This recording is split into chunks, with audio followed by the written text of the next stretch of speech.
आज हम छत्तीसगढ़ सामान्य ज्ञान से संबंधित महत्वपूर्ण प्रश्न देखेंगे, जिसका पार्ट 2 देखेंगे। तो हमारा जो पहला प्रश्न है वह है, छत्तीसगढ़ प्रदेश का शासकीय मुद्रालय किस शहर में है। यहाँ पे हमें ऑप्शन दिया हुआ है, ए बिलासपुर, बी रायपुर, सी दुर्ग, डी राजनांदगांव। तो इसका जो सही आंसर है वह है हमारा ऑप्शन डी, राजनांदगांव। छत्तीसगढ़ प्रदेश का जो शासकीय मुद्रालय है वह राजनांदगांव के चिखली में स्थित है। राजनांदगांव के चिखली में स्थित है। और यह छत्तीसगढ़ का एकमात्र शासकीय मुद्रालय है, जिसका जो क्षेत्र है वह 10 एकड़ की भूमि में फैली हुई है। जो शासकीय मुद्रालय जो परिसर है वह करीब 10 एकड़ के क्षेत्र में फैला हुआ है। और इससे संबंधित एक और यह बात है कि बीच में यह बात कही गई थी कि चिखली में संचालित जो छत्तीसगढ़ का एकमात्र जो शासकीय मुद्रालय है उसे रायपुर ले जाया जाए, यह प्रस्ताव किया गया था। लेकिन कुछ कारणों से फिर मुख्यमंत्री जो भूपेश बघेल हैं और उनसे मिलकर जो महापौर हेमा देशमुख हैं, उन्होंने इस पर आपत्ति जताई और अपना पक्ष रखते हुए सीएम को बताया था कि राजनांदगांव में यह क्षेत्र पर्याप्त है, बस उसके वर्तमान निर्माण की कार्य को किया जाए।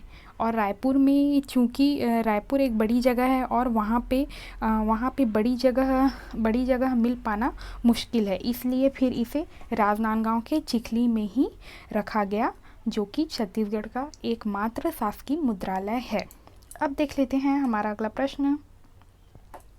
भोरमदेव मंदिर किस जिले में है। ए कबीरधाम, बी कांकेर, सी कोरबा, डी कोरिया। तो इसका जो सही आंसर है वो है हमारा ऑप्शन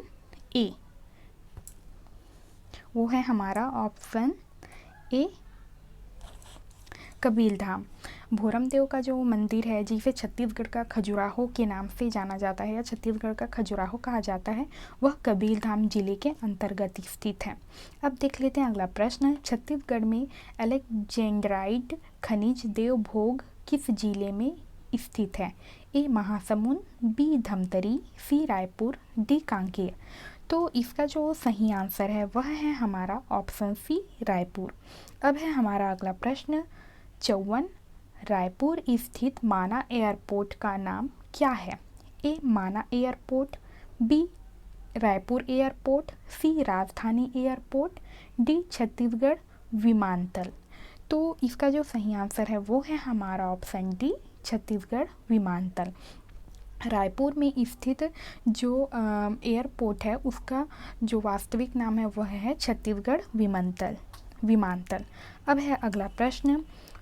कुतुब मीनार से भी ऊंचा जैत खाम गिरौदपुरी में बनवाने की प्रक्रिया प्रारंभ हुई है, यह किस जिले में स्थित है। ए महासमुंद, बी रायपुर, सी बिलासपुर, डी जांजगीर चांपा। इसका सही आंसर है हमारा ऑप्शन बी, रायपुर। अब है हमारा अगला प्रश्न।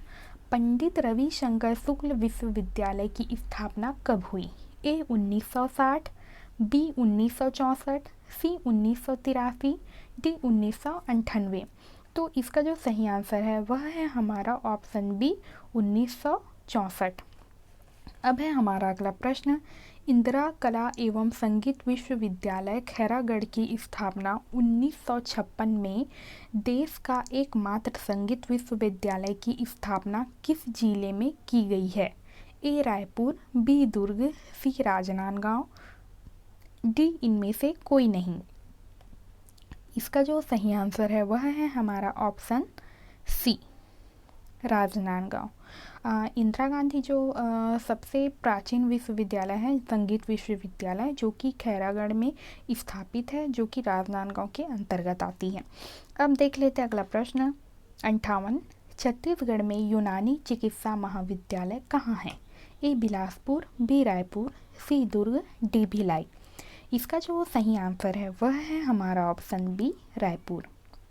अब है हमारा अगला प्रश्न, भिलाई स्टील प्लांट की स्थापना भारत व रूस की मदद से कब की गई? ए 2 फरवरी 1955, बी 2 मार्च 1955, सी 2 मई 1955, डी 2 जून 1955। तो इसका जो सही आंसर है वह है हमारा ऑप्शन ए 2 फरवरी 1955। अब देख लेते हैं अगला प्रश्न, भिलाई स्टील प्लांट की स्थापना के लिए कौन से पंचवर्षीय योजना में वित्तीय प्रावधान किया गया था? ए पहली, बी दूसरी, सी तीसरी, डी चौथी। तो इसका जो सही आंसर है वह है हमारा ऑप्शन बी दूसरी। अब है हमारा अगला प्रश्न 61, छत्तीसगढ़ राज्य निर्माण के बाद संभाग की इकाई को समाप्त कर दिया गया था। पुनः संभाग इकाई की स्थापना कब की गई? ए 2001, बी 2004, सी 2006, डी 2008। तो इसका जो सही आंसर है वो है हमारा ऑप्शन डी 2008। छत्तीसगढ़ जब राज्य का निर्माण हुआ तो जो संभाग की जो इकाई थी या जो संभाग में बटे हुए थे छत्तीसगढ़ राज्य, उसे समाप्त कर दिया गया, लेकिन फिर से इसे पुनः संभाग के रूप में बांटा गया छत्तीसगढ़ राज्य को। तो यह जो कार्य हुआ 2008 में हुआ। इसके अंतर्गत जो छत्तीसगढ़ राज्य है उसको जैसे कि बिलासपुर, बस्तर, सरगुजा संभाग में बांटा गया। अब है अगला प्रश्न, छत्तीसगढ़ राज्य सीमा 6 राज्य को स्पर्श करती है, उनमें से सबसे लंबी सीमा किस राज्य को स्पर्श करती है? ए मध्य प्रदेश, बी आंध्र प्रदेश, सी उड़ीसा, डी झारखंड। इसका जो सही आंसर है वह है हमारा ऑप्शन सी उड़ीसा। छत्तीसगढ़ राज्य सीमा जो है वह 6 राज्य को स्पर्श करती है, उनमें से सबसे जो लंबी सीमा जिसे स्पर्श करती है वह है उड़ीसा। उड़ीसा राज्य की जो सीमा है वह छत्तीसगढ़ में 7 जिले को टच करती है या स्पर्श करती है। जैसे इसमें है दंतेवाड़ा, बस्तर, धमतरी, रायपुर, महासमुंद, रायगढ़, जसपुर, इन सब जिलों को स्पर्श करती है। अब देख लेते हैं अगला प्रश्न, रायपुर जिले में सोनाखान सीरीज छत्तीसगढ़ की भू संरचना में किस सेल समूह के भाग हैं? ए धारवाड़ सेल समूह, बी आर्कियन युग के सेल समूह, सी गोंडवाना सेल समूह, डी इनमें से कोई नहीं। तो इसका जो सही आंसर है वह है हमारा ऑप्शन ए धारवाड़ सेल समूह। अब है अगला, दसरी ज्वालामुखी से निकले वे साल्ट युक्त लावा से कौन सा सेल समूह बना है? ए दक्कन ट्रेप समूह, बी गोंडवाना सेल समूह, सी प्री कैम्ब्रिज सेल समूह, डी इनमें से कोई नहीं। इसका जो सही आंसर है वह है हमारा ऑप्शन ए दक्कन ट्रेप समूह। अब है हमारा अगला प्रश्न, दुर्ग के संजारी बालोद तहसील एवं राजनांदगांव के कुछ क्षेत्रों में कौन से सेल समूह पाए जाते हैं? ए आर्कियन युग के सेल समूह, बी गोंडवाना सेल समूह, C Deccan trap, D pre Cambrian cell समूह। तो इसका जो सही आंसर है वह है हमारा option D pre Cambrian cell समूह। अब है हमारा अगला प्रश्न 66, मैका श्रेणी पहाड़ी क्षेत्र में कौन सा जिला आता है? ए कबीरधाम, बी बिलासपुर, सी राजनांदगांव, डी उपयुक्त सभी। तो यहाँ पे हमारा सही ऑप्शन हो जाएगा ऑप्शन डी उपयुक्त सभी। जो मैका श्रेणी पहाड़ी जो है उसके अंतर्गत कबीरधाम जिला भी आता है, बिलासपुर जिला भी आता है और राजनांदगांव जिला भी आता है। तो हमारा सही आंसर हो जाएगा उपयुक्त सभी। अब है हमारा अगला प्रश्न, छुई खदान मैकाल श्रेष्ठी या पहाड़ी क्षेत्र के भाग हैं, यह किस जिले में स्थित है? ए दुर्ग, बी राजनांदगांव, सी कबीरधाम, डी इनमें से कोई नहीं। तो इसका जो सही आंसर है हमारा वो हो जाएगा हमारा ऑप्शन बी राजनांदगांव। अब देख लेते हैं अगला प्रश्न 68, कबीरधाम, दुर्ग, रायपुर, धमतरी एवं महासमुंद जिलों में किस प्रकार की मिट्टी की प्रधानता है? ए लाल पीली मिट्टी, बी लाल रेतीली मिट्टी, सी लाल दोमट मिट्टी, डी इनमें से कोई नहीं। तो इसका जो सही आंसर हो जाएगा वो है हमारा ऑप्शन ए लाल पीली मिट्टी। लाल पीली जो मिट्टी है वह मुख्य रूप से कबीरधाम, दुर्ग, रायपुर, धमतरी और महासमुंद जिले के क्षेत्रों में पाई जाती है। अब है हमारा अगला प्रश्न, वृष्टि छाया वाले क्षेत्र किस जिले में हैं? ए राजनांदगांव, बी कबीरधाम, सी बिलासपुर, डी उपयुक्त सभी। इसका जो सही आंसर है वह है हमारा ऑप्शन डी उपयुक्त सभी। अब है हमारा अगला प्रश्न, छत्तीसगढ़ में सर्वाधिक मिट्टी कौन सी पाई जाती है? ए लाल पीली मिट्टी, बी लाल रेतीली मिट्टी, सी लाल दोमट मिट्टी, डी काली मिट्टी। इसका जो सही आंसर है वो है हमारा ऑप्शन ए लाल पीली मिट्टी। छत्तीसगढ़ में जो सर्वाधिक क्षेत्र में लाल पीली मिट्टी पाई जाती है, जो अधिकतर जिलों में मुख्य रूप से पाई जाती है। अब है हमारा अगला प्रश्न, मिट्टी का लाल रंग निम्न के कारण है? A sodium oxide, B calcium bicarbonate, C copper oxide, D ferric oxide. तो इसका जो सही आंसर है वह है हमारा ऑप्शन डी फेरिक ऑक्साइड। अब है हमारा अगला प्रश्न, छत्तीसगढ़ की सबसे ऊंची पर्वत चोटी है? ए गौरालाटा, बी पलमा, सी बरगढ़, डी देवगढ़। तो इसका जो सही आंसर है वो है हमारा ऑप्शन ए गौरालाटा। छत्तीसगढ़ की जो सबसे ऊंची पर्वत चोटी है उसका नाम है गौरालाटा। अब है हमारा प्रश्न 73, चित्रोत्पला, नीलोत्पला एवं महानंदा किस नदी का प्राचीन नाम है?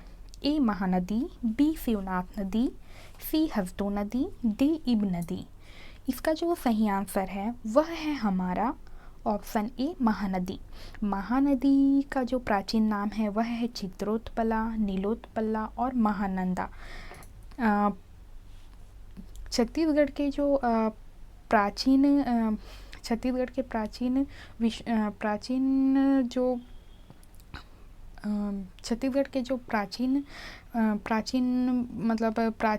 अवशेष हैं या प्राचीन जो जिनसे हमें छत्तीसगढ़ से संबंधित जानकारी मिलती है उसके अंतर्गत चित्रोत्पला, महानंदा जो नदी हैं उनका वर्णन किया गया है, जो मुख्य रूप से महानदी का ही नाम है। अब देख लेते हैं अगला प्रश्न, छत्तीसगढ़ की जीवन रेखा तथा छत्तीसगढ़ की गंगा किस नदी को कहा जाता है?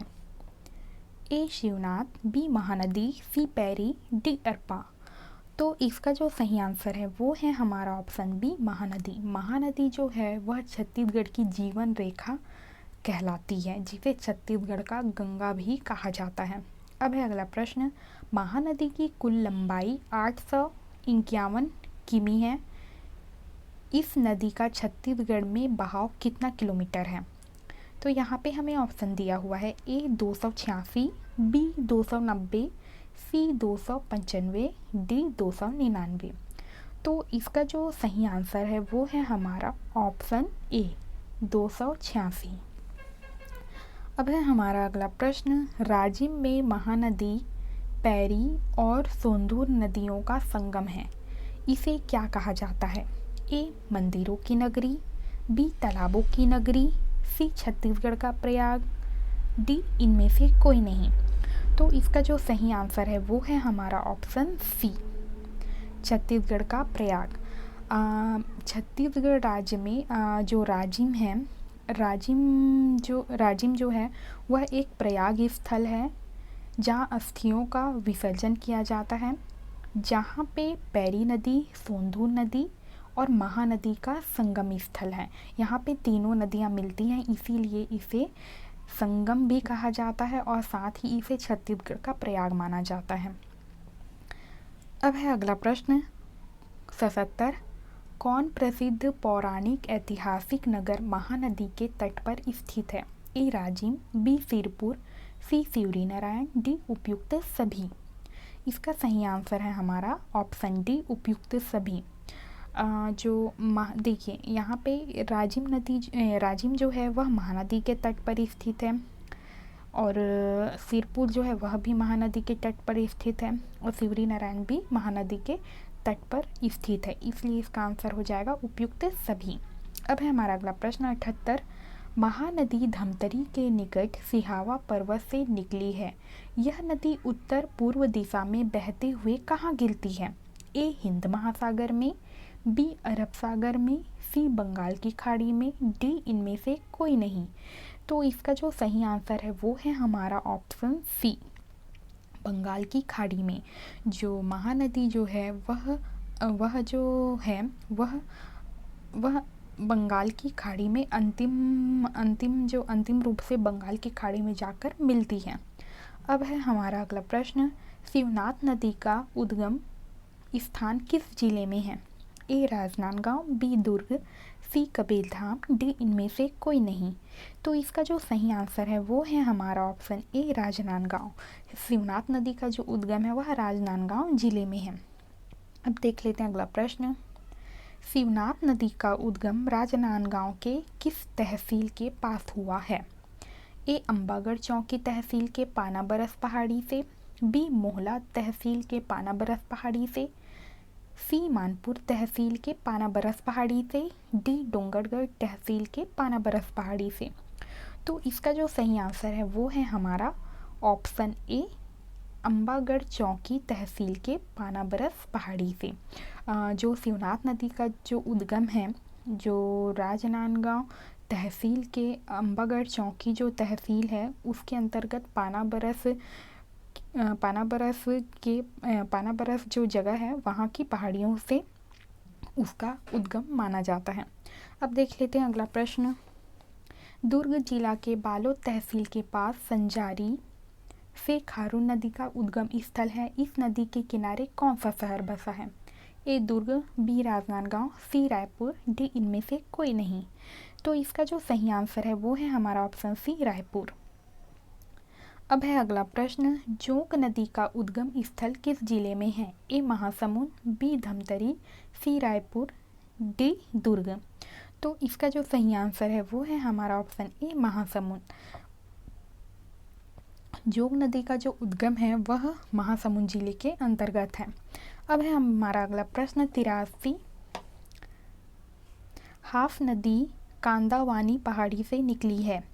यह किस जिले में स्थित है? ए दुर्ग, बी धमतरी, सी कबीरधाम, डी इनमें से कोई नहीं। तो इसका जो सही आंसर है वो है हमारा ऑप्शन सी कबीरधाम। अब देख लेते हैं अगला प्रश्न, रायपुर के विंद्रानवागढ़ के निकट मात्रगढ़ पहाड़ी से पैरी नदी निकलती है। यह किस तहसील में है? ए मैनपुर, बी छुरा, सी गरियाबंद, डी देवभोग। तो इसका जो सही आंसर है वो है हमारा ऑप्शन सी गरियाबंद। अब देख लेते हैं अगला प्रश्न 85। दुर्ग किस नदी के किनारे स्थित है? ए खारून, बी शिवनाथ, सी हाफ, डी इनमें से कोई नहीं। इसका जो सही आंसर है वह है हमारा ऑप्शन बी शिवनाथ। अब है अगला प्रश्न, कौन सी एक महानदी की उत्तरी सहायक नदी नहीं है? ए मांड नदी, बी केंदई नदी, सी हसदो नदी, डी शिवनाथ नदी। तो इसका जो सही आंसर है वो है हमारा ऑप्शन डी शिवनाथ नदी। अब है हमारा अगला प्रश्न, महानदी की प्रमुख सहायक नदी है। ए शंखनी व डंकनी, बी मांड व मनियारी, सी पैरी व सोंदूर, डी हसदो व शिवनाथ। तो इसका जो सही आंसर है वो है हमारा ऑप्शन डी हसदो व शिवनाथ। अब है हमारा प्रश्न अगला, महानदी निम्नलिखित में से किस जिले से होकर नहीं बहती? ए रायपुर, बी दुर्ग, सी धमतरी, डी महासमुंद। तो इसका जो सही आंसर है वह है हमारा ऑप्शन बी दुर्ग। अब है अगला प्रश्न, महानदी नाम किसके कारण हुआ? ए गौतम ऋषि के प्रिय शिष्य के नाम पर, बी श्रृंगी ऋषि के प्रिय शिष्य, सी वाल्मीकि के प्रिय शिष्य के नाम पर, डी इनमें से कोई नहीं। तो इसका जो सही आंसर है वो है हमारा ऑप्शन बी श्रृंगी ऋषि के प्रिय शिष्य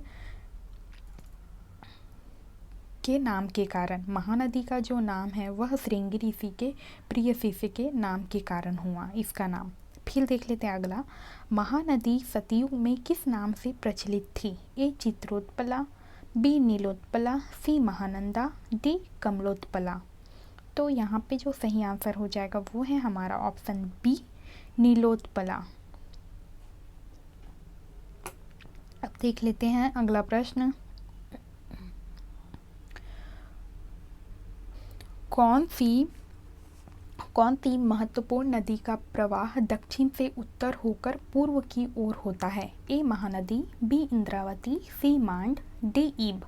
तो इसका जो सही आंसर है वो है हमारा ऑप्शन ए महानदी। अब देख लेते हैं अगला प्रश्न, हीराकुंड बांध किस नदी पर है? ए शिवनाथ, बी ईब, सी हसदो, डी महानदी। तो इसका जो सही आंसर है वो है हमारा ऑप्शन डी महानदी। अब है अगला प्रश्न, प्रसिद्ध रुद्री बांध कहाँ स्थित है? ए रायपुर, बी दुर्ग, सी धमतरी, डी बिलासपुर। तो इसका जो सही आंसर है वो है हमारा ऑप्शन सी धमतरी। धमतरी में प्रसिद्ध रुद्री बांध स्थित है। अब देख लेते हैं अगला प्रश्न, रुद्री पिकअप वियर का निर्माण कब हुआ? ए सन 1911, बी सन 1912, सी सन 1915, डी सन 1920। तो इसका जो सही आंसर है वो है हमारा ऑप्शन सी सन 1915। अब देख लेते हैं अगला प्रश्न, रविशंकर सागर परियोजना किस नदी पर स्थित है? ए महानदी, बी शिवनाथ नदी, सी खारून नदी, डी इनमें से कोई नहीं। तो इसका जो सही आंसर है वो है हमारा ऑप्शन ए महानदी। रविशंकर जो सागर परियोजना है वह महानदी पर संचालित है। अब देख लेते हैं अगला प्रश्न, दुधावा जलाशय किस नदी पर स्थित है? ए जोंक नदी, बी शिवनाथ नदी, सी खारून नदी, डी इनमें से कोई नहीं। तो इसका जो सही आंसर है वो है हमारा ऑप्शन डी इनमें से कोई नहीं। अब है हमारा अगला प्रश्न, कोडाल जलाशय किस जिले में है? ए धमतरी, बी रायपुर, सी महासमुंद, डी दुर्ग। तो इसका जो सही आंसर है वो है हमारा ऑप्शन सी महासमुंद। अब है अगला प्रश्न, छत्तीसगढ़ में सिंचाई की सबसे बड़ी परियोजना है? ए कोडार परियोजना, बी महानदी परियोजना, सी पैरी परियोजना, डी इनमें से कोई नहीं। तो इसका जो सही आंसर है वो है हमारा ऑप्शन बी महानदी परियोजना। अब है अगला प्रश्न, खरखरा जलाशय किस जिले में स्थित है? ए महासमुंद, बी धमतरी, सी दुर्ग, डी कांकेर। तो इसका जो सही आंसर है वो है हमारा ऑप्शन सी दुर्ग। अब देख लेते हैं हमारा अंतिम प्रश्न, सन 1980 में निर्मित महानदी परियोजना समूह का मुख्य बांध कौन सा है? हमें ऑप्शन दिया हुआ है, ए माडमसिल्ली जलाशय, बी दुधावा जलाशय, सी सोंदूर जलाशय, डी रवि शंकर सागर जलाशय। तो इसका जो सही आंसर है वो है हमारा ऑप्शन डी रविशंकर सागर जलाशय। सन 1980 में जो निर्मित महानदी परियोजना जो है उसका मुख्य बांध था रविशंकर सागर जलाशय। So I hope you like video, so please subscribe now my channel ताकि मैं और मेहनत कर सकूं और आपके लिए और भी ज़्यादा महत्वपूर्ण प्रश्नों का ऐसा टेस्ट सीरीज या ऑप्शनल प्रश्न लेके आऊं जो सभी कंपटीशन एग्ज़ाम के लिए आपके लिए महत्वपूर्ण और सहायक हो।